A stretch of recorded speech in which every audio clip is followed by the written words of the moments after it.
La Nouvelle-Calédonie est engagée depuis 30 années maintenant, depuis la signature des accords de Matignon entre Michel Rocard, Jacques Lafleur, chef de file des non-indépendantistes, et Jean-Marie Tjibaou, chef de file des indépendantistes, dans un processus de décolonisation et d'émancipation au sein de la République française.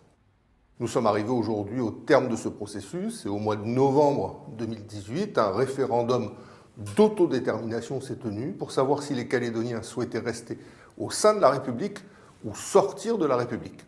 57% des Calédoniens ont dit « nous souhaitons rester au sein de la République française ». Les accords de Matignon et de Nouméa prévoient un deuxième référendum qui est organisé le 6 septembre 2020, où la même question sera posée. Et le cas échéant, un troisième pourra se tenir en 2022. La proposition de loi que j'ai déposée vise à maintenir les conditions d'inscription sur la liste électorale pour ce deuxième référendum dans les mêmes conditions que celles qui existaient pour le premier référendum.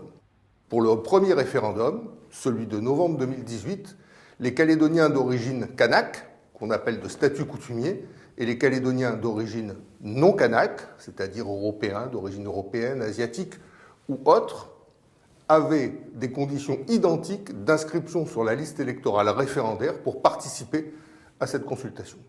Or, la consultation qui est prévue le 6 septembre 2020, des conditions discriminatoires ont été mises en place puisque les Calédoniens d'origine kanak seront inscrits d'office sur cette liste électorale et pourront donc participer sans accomplir de démarche au référendum, alors que les Calédoniens d'origine non kanak devront, eux, déposer un dossier et faire une démarche volontaire.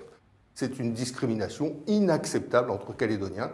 Voilà pourquoi ce texte a été déposé.